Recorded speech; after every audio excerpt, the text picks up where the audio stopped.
গায়ের মানুষ সহজ সরল, চিটিং বাজদের মনটা গরম। কেউ বলে না ভাই ন্যায্য কথা বলার মতো একটা মানুষ চাই। আমরা ন্যায্য কথা বলার মতো একটা মানুষ চাই।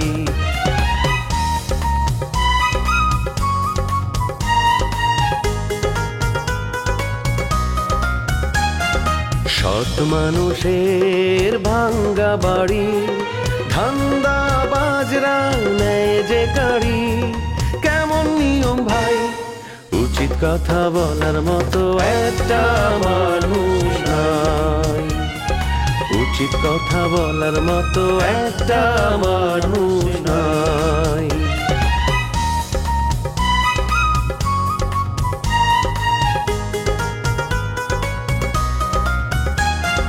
চোরের মায়ের বড় গলা, মিথ্যা দিয়ে সত্য বলা।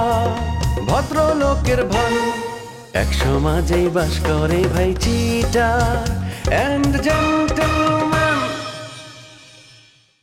আপনার প্রেমিক পুরুষকে ফোন করেন, উনি এসে আপনাকে নিয়ে যান। আমার না কোনো প্রেমিক পুরুষ, কোনো প্রেমিক বয়ফ্রেন্ড কেউ নেই। আমি সম্পূর্ণ অ্যালোন, সিঙ্গেল, বুঝছেন? মানে আমি একা। আকাশ দেখে দেখে তারপর কবিতা লিখবা। আমার তো মনে হয় মাথায় বাড়ি মারলো 2টা লাইন কবিতা ঠিক মতো বের হবে না। এই, আপনি আমারে কতটুকু চেনেন? হ্যাঁ, কি মনে করছেন আপনি আমারে? আমি গ্রামের মাইয়া, আমার মধ্যে কোনো বোধ শক্তি নাই, তাই তো? আপনি কি আমারে গাধা ছাত্রী মনে করছেন? শুনেন, আমি ক্লাস 1 থেকে 10 পর্যন্ত প্রথম স্থানেই ছিলাম সব সময়। ছাগল যদি না হও তাহলে স্যুপ বানিয়ে এনে প্রেমিকার মুখে তুলে দেয়। হ্যাঁ, মেরুদণ্ড নাই তোমার। আর আমি কোনো মেরুদণ্ডহীন ছেলেকে বিয়ে করতে পারবো না। তুই আমাকে বিয়ে করবি না মানে 100 বার করবি, দরকার হয় তোকে আমি জোর করে বিয়ে করবো। তোর এত বড় সাহস, তুই আমাকে জোর করে বিয়ে করবি? লাভ বানাই ফেলবো, ছোট ছোট বাচ্চা। এই যে আমার ব্যাপারটাই দেখেন না, এতদিন মিতার বাসায় বোঝা হয়েছিলাম, এখন কুসুমদের বাসায় বোঝা হয়ে আছি। দেখো, এরা দুই পক্ষ কিন্তু তোমাকে প্রচন্ড ভালোবাসে। তুই যতদিন থাকো ওরা তোমাকে কোনোদিনও বোঝা মনে করবে না। তাছাড়া রাজা ভাই তোমাকে বোনের স্বীকৃতি দিছে না, কুসুমরা দুই বোনে কিন্তু ওই কথাটা খুব মান্য করে চলে। তারা আমাকে আপন ভাবে সেটা আমি জানি, কিন্তু তারপরেও মাঝে মাঝে নিজের প্রতি নিজের অনেক ক্ষোভ হয়, অনেক রাগ হয়। কেন এখনো নিজেকে এস্টাবলিশ করতে পারছি না, কেন নিজের পায়ে দাঁড়াতে পারছি না, এটা নিয়ে চেষ্টা তো করছে। আমি নসিবে না থাকলে কি করা দেবো? তুমি শরীফ সাহেব ভালোবাসে বিয়ে করলে, ওই সংসারটা যদি এতদিন টিকলো নি, তাহলে কি তোমার এই পরের বোঝায় থাকা লাগবে না? বাবুল ভাই, আরেকটা কথা, আমি আসলে একটা ডিসিশন নিয়েছি। আমি আর ঢাকায় থাকতে চাই না, আমি আসলে গ্রামে সেটেল হয়ে যেতে চাই। আপনি একটু শামসু ভাইকে বলে আমার একটু প্রোটেকশনের ব্যবস্থা করে দিবেন, যাতে গ্রামে গেলে আমার কোনো ঝামেলা না হয়, আমি যাতে শান্তিমতো থাকতে পারি। অবশ্যই প্রোটেকশন দিব। শোনো, তুমি যদি চাও বিশ্বাস করো, আমি গ্রামে যাবো, দিনটা 24 ঘন্টা আমি তোমার পাহাড়ে থাকবো। কেউ যদি কোনো রকম উল্টাপাল্টা কথা তোমার বিরুদ্ধে কয়, আগে আমি ছাড় দিচ্ছি, এখন কোনো ছাড় নাই। যেটা কথা কবো ওটা দিবে, আমি কেটে হালাবো। তাই নাকি? কিন্তু আমার জন্য এত কিছু আপনি কেন করবেন? ভালো লাগে। পৃথিবীটা বিচিত্র, মানুষও বিচিত্র, মানুষের চাওয়া পাওয়া বিচিত্র। মনে করো আমি বাবুল তোমার আশেপাশে থাকতে পারলি আমার মনটা ভালো থাকে, আমার ছটফট কমে যায়। বিশেষ করে এর মধ্যে কোনো লাভ লোকসান চাওয়া পাওয়া কিচ্ছু না, আমি তোমার কাছে কোনো কিছু চাই না। কেন চান না? আপনি কি নিজেকে খুব সাধু পুরুষ মনে করেন? হ্যাঁ, অনেক বছর তো আমার পিছনে পিছনে ঘুরলেন, আমাকে ভালোবাসেন বলেন, আমাকে পছন্দ করেন বলেন, তাহলে আমাকে পেতে চান না কেন? সমস্যাটা কোথায় আপনার? আপনি বুকে হাত দিয়ে বলতে পারবেন যে আপনি কখনো আমাকে চান নাই? চাইলে কি সবকিছু পাওয়া যায়? নুপুর, মনে করো আমি হিনে খারাপ থেকে যদি ওই আকাশটা ধরার চেষ্টা করি, চেষ্টা করি, কোনোদিনও পারবো? এই পৃথিবীতে মানুষের চা পাওয়ার কোনো শেষ নাই। অনেক মানুষ আছে টিভির মধ্যে বিশ্ব সুন্দরী দেখে মনে মনে চিন্তা করে, ইস, এই বিশ্ব সুন্দরী যদি আমি আমার পাশে বসে এক কাপ কফি খেতে পারতাম, যদি ওরে বিয়ে করতে পারতাম, তাইলে মনে হয় জীবনটা ধন্য হইতো। কিন্তু বাস্তবে এই চাওয়া এটা কি পূর্ণ হয়? বাস্তবে মানুষের অনেক চাওয়ার হাতে পাওয়ার মেলে না, কোনো কিছু পূর্ণ হয় না। ওরে বাবারে, হয়েছে হয়েছে, আমি কোনো বিশ্ব সুন্দরীও না, আমি কোনো চাঁদও না, আকাশও না। আমাকে যদি কেউ মন থেকে চায় পেলে পেতেও পারে। কি বা করে সামো, আমার চাওয়ার কোনো পথ আছে? এই যে দেখো, আমি শারীরিক ত্রুটি নিয়ে ঘুরে বেড়াইতেছি। আমি যখনই কোনো কিছু চাই, যখনই সামনে আগাইতে চাই, তখন এই শারীরিক ত্রুটিটা আমাকে বাধা প্রদান করে। আমার মন আগে আত্মসমর্পণ করে বসে থাকে। তাহলে আবার কি করার আছে তুমি কও? বাবুল ভাই স্টপ, এই কথা আপনি আর দ্বিতীয়বার বলবেন না। আমি কি কখনো অভিযোগ করেছি আপনার ত্রুটি নিয়ে? শোনো, তুমি গ্রামে গিয়ে আমার সাথে কথা বলবে, আমার তোমার সাথে জরুরি কিছু কথা আছে। সত্যি? আচ্ছা ঠিক আছে, যাবনি। আগে চলো, ওই কুসুমগুড়ি বাড়ি তোমাকে আগে পৌঁছাতে আসি। আসো আসো।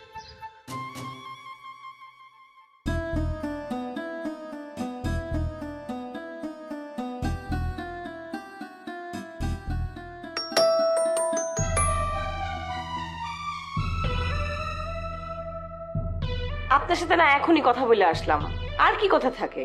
কথা তো মাত্র শুরু করছিলাম, এর মধ্যে আমার সাথে একটা মেয়ের নাম জুড়ে দিয়ে চলে গেল। আমাকে তো আত্মপক্ষ সমর্থনের সুযোগই দিল না। কি সুযোগ দিব? আপনার বাসায় যে আপনার বান্ধবী আসে, আপনার লগে আড্ডাবাজি করে, এটা কি মিথ্যা বলে আপনি এমনি এমনি উড়াই দিবেন? আমার বাসায় তো আমার আত্মীয় স্বজন আসবে নাকি? তাদের মধ্যে আমার ফুফাতো বোনও আসে, খালাতো বোনও আসে, তাদের সাথে আড্ডা দিই। কুসুম, আমি তোমাকে বড় মনে অধিকারী মনে করছিলাম, কিন্তু আজকের এই ব্যবহার আমাকে তো ভয় লাগাই দিচ্ছে। বিয়ের আগে তোমার এই অবস্থা, বিয়ের পরে কি যে হবে আমার আল্লাহই জানে। আপনার আমি বিয়ে করবো আমি বলছি, আপনি নিজেই মনে মনে মন কলা খান। আপনার সাথে আমার বিয়ে হইতেছে না। বিয়ে না হলে আমার বাসায় কে আসে কে যায় এটা খবর কেন নাও? আমার বাসায় অর্পা নামের আমার বান্ধবী আসে, সে খবর তুমি নিয়ে নিছো। আমার প্রতি যদি তোমার ভালোবাসা না থাকতো এই খবর তো তুমি নিতা না। আমি না মেয়েদের চোখ দেখলেই বুঝতে পারি সে চোখ কি বলে কি চায়। এই যে আপনার চোখ তো ভালো না, আপনি তো মেয়েদের দিকে কুদৃষ্টিতে তাকান। ভালো হয়ে যান, যে কোনো সময় মেয়েদের হাত থেকে না হয় মায়ের খেতে পারেন। কুসুম, তোমার প্রতি আমার ভালোবাসা আছে, সেটাকে তুমি দুর্বলতা হিসেবে নিয়ে যা ইচ্ছা তা বলতে পারো না। আমার চরিত্রের মধ্যে কোনো রকমের স্পট নাই। আমি তো আপনার চিন্তাই করি না, আপনার চরিত্রের মধ্যে স্পট থাক আর না থাক তাতে আমার কিছু যায় আসে না। মিথ্যা কথা, তুমি আমাকে নিয়ে বিরূপ মন্তব্য করো, অথচ আমি দেখার পর থেকে তোমার প্রেমে পড়ে আসছি। কোনোদিন তোমার অতীত নিয়ে কথা বলিনি। আমি যদি তোমার অতীত ঘাটাঘাটি করতাম তাহলে কিছু না কিছু তো বের হয়েই আসতো। আমি কিন্তু কোনোদিন সেই দিকে তাকায়ও দেখি। আমার অতীত নিয়ে আপনি ঘাটাঘাটি করেন, গবেষণা করেন, আপনারা কে মানা করছে? আমি আমারও বলতেছি, আমার নিয়ে যত রকমের থিসিস আছে সব কইরা ফেলান, আমার কিচ্ছু যায় আসে না। কোনো দরকার নাই, আমি শান্তিপ্রিয় মানুষ, আমি জীবনে শান্তি চাই। আমার বিয়ের বয়স হয়েছে, আমি পাত্রী পছন্দ করছি, সুন্দর একটা তারিখ ঠিক করে আমি বিয়ে করে ফেলবো, ব্যাস। গুড ডিসিশন, ভালো একটা মায়া দেখে বিয়ে করে ফেলবো। তোমার বড় বোন, তোমার আম্মা, তোমার দুলাভাইকে বলো সুন্দর একটা দিন তারিখ ঠিক করে ফেলতে। সুন্দর একটা দিন তারিখ ঠিক করে ঘরোয়া পরিবেশে তোমাকে বিয়ে করে ফেলায়। আবার ফাইজলামি শুরু করছেন? ফোন রাখেন। ফোন রাখলেও লাভ নাই, বিয়ে আমি তোমাকেই করব।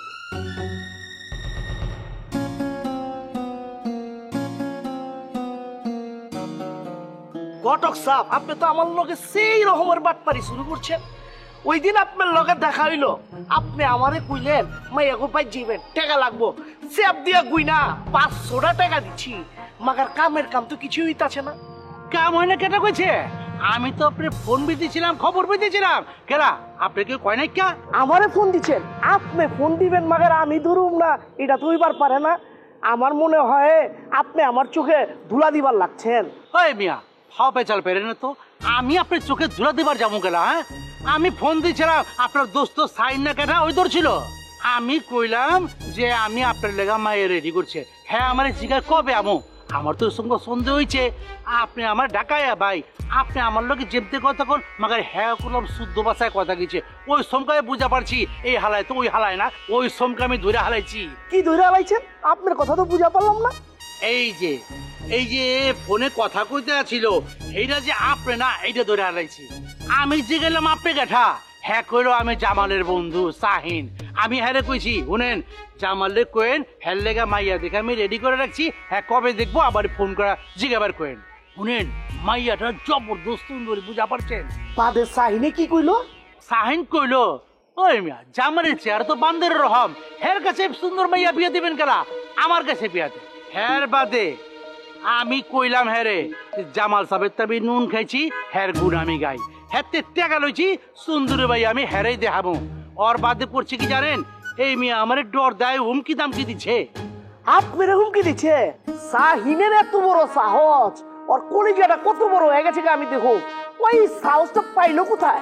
আরে হেই মেয়ে তো সাহস করতে পেয়েছে আমি কেমন তো কমো আরবি কইছে আপনি নাকি দুইটা বিয়া করছেন একটা আগে গেছে গা আর একটা নাকি যাই যাই করতেছে এর বাদে আমি ফোন থুয়ে দিছি শুনেন আপনি দুই বিয়া করে হারাইছেন আপনার লেগে তো মাইয়া দেহন মানে বিয়া করার লেগে মাইয়া দেহন তো আমার পক্ষে সম্ভব না। শাহিনের এত বড় সাহস আমার নামে উল্টা পুল্টা কথা লাগাইছে আপনারে আগে চড়ে আপনারা বহুত গাইল পাচ্ছি আমার জীবনে জিন্দেগিতে আপনারা আর কোনোদিন কিছু করবো না শাহিনরে ঝেড়ে পামু ওর গরদান ধইরা আপনার কাছে লিয়ামু। ঠিক আছে কোনো অসুবিধা নাই কা আগে আর বিচার হোক ওর বাদে আমি আপনার পাত্রীরা শুরু করবো আই সালাম আলাইকুম। ওয়ালাইকুম সালাম। দুলা ভাই এটা আপনি একটা কাজ করলেন হ্যাঁ আমাকে একা ফেলে আপনি নিজে নিজে চলে আসলেন আপনি একটাবারও ভাবলেন না যে আমি কিভাবে আসবো? আরে তুমি তোমার বান্ধবীর বাসায় যাইতেছো, তুমি তো সেখানে ভালো থাকবে আমি জানি, আমি তো তোমার পানিতে ফেলে আসিনি। এ দুলা ভাই আপনার হাতে একজন বেড়াবেন নাকি এক জায়গায় গেল আপনি আপনার সহযাত্রী ফলের দুধ থেকে চলে আসবেন এটা কথা। বাবুল, আমি যদি নূপুরের সাথে করে নিয়ে আসতাম তাহলে তুমি তো এতটা পথ নূপুরের সাথে আসতে পারতা না, তোমার তো আমার ধন্যবাদ দেওয়া উচিত। বুঝলাম না দুলা ভাই, বাবুল ভাই আমার সাথে আসলে উনি কি সুবিধা পাইতো? কি বলতে চান আপনি? আমি পারুলরে ভালোবাসি আর বাবুল তোমারে ভালোবাসে। আমি পারুলরে প্রাণ খুলে কইতে পারি আই লাভ ইউ, কিন্তু এই বাবুল তোমারে প্রাণ খুলে কইতে পারে না আই লাভ ইউ। এইটাই হইতেছে তফাৎ, বুঝছো?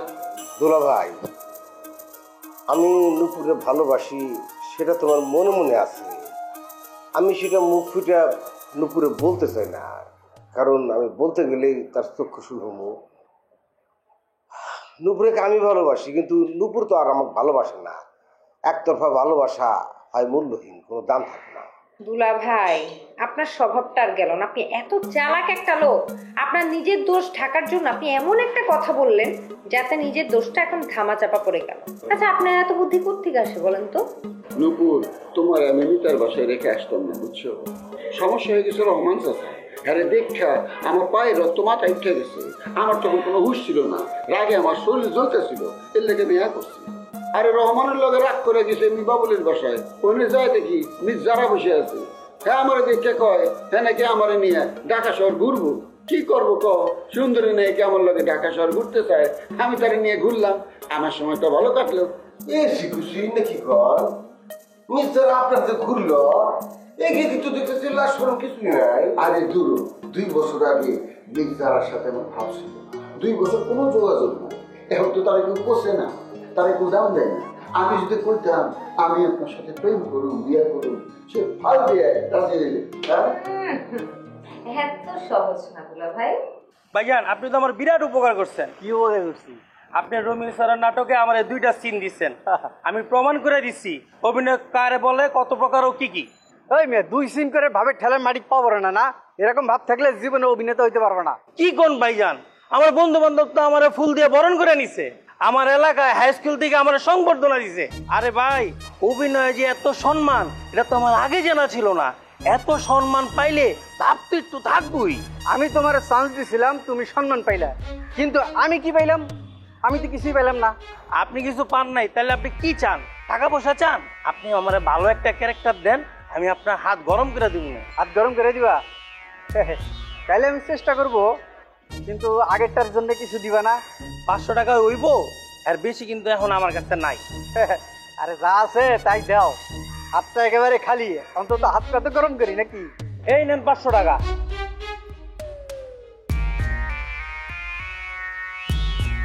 তোমার দ্বারা অভিনয় হবে আমি আশীর্বাদ দিলাম বুঝছো।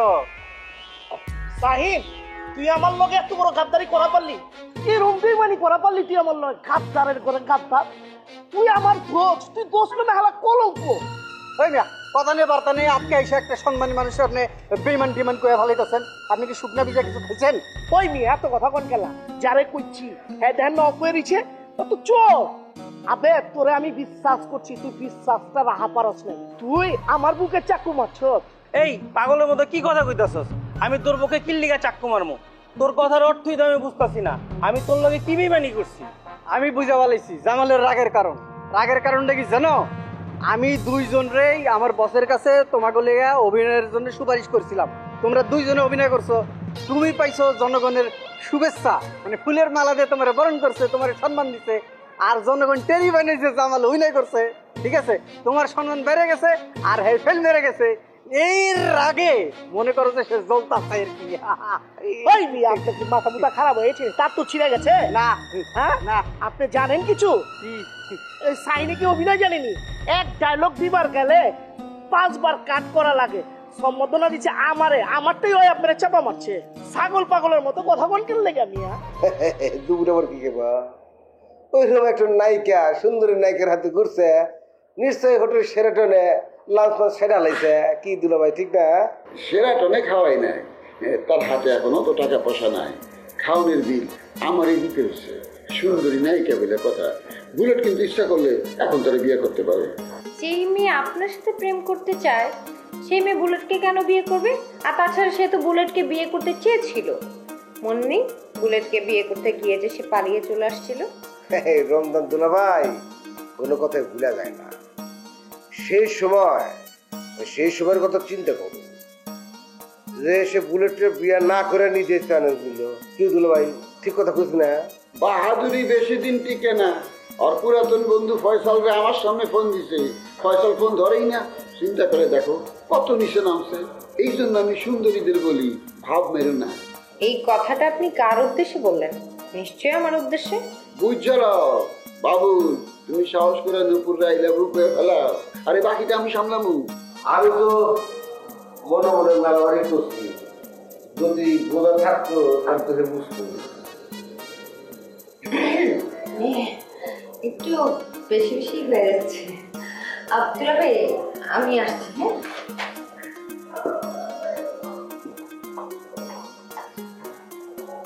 এই ব্যাপার আমি তোর বিয়ের ব্যবস্থা করতেছি, নো টেনশন।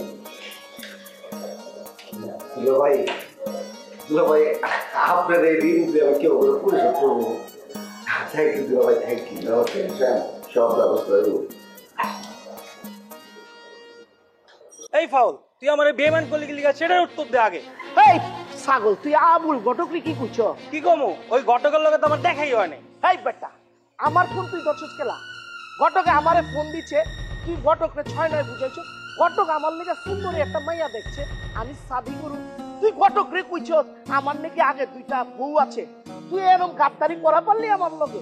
ওই বেটা, এই সব কথা তুই কেমতে কইয়া পারলি? আমি বুঝা পালাইছি আপনাকে কেস। ঠিক আছে, আপনাকে দাম্পত্য কলহের মধ্যে আমি আর নাই। আমি গেলাম আপনার। এই মিয়া, কই যাবেন? আবে আগে ওর ওই চোরের বিচার করবেন, তার বাদে যাইবেন। আমি ঘটকরে কিছুই বলি নাই, ও তোরে মিথ্যা কথা কইছে।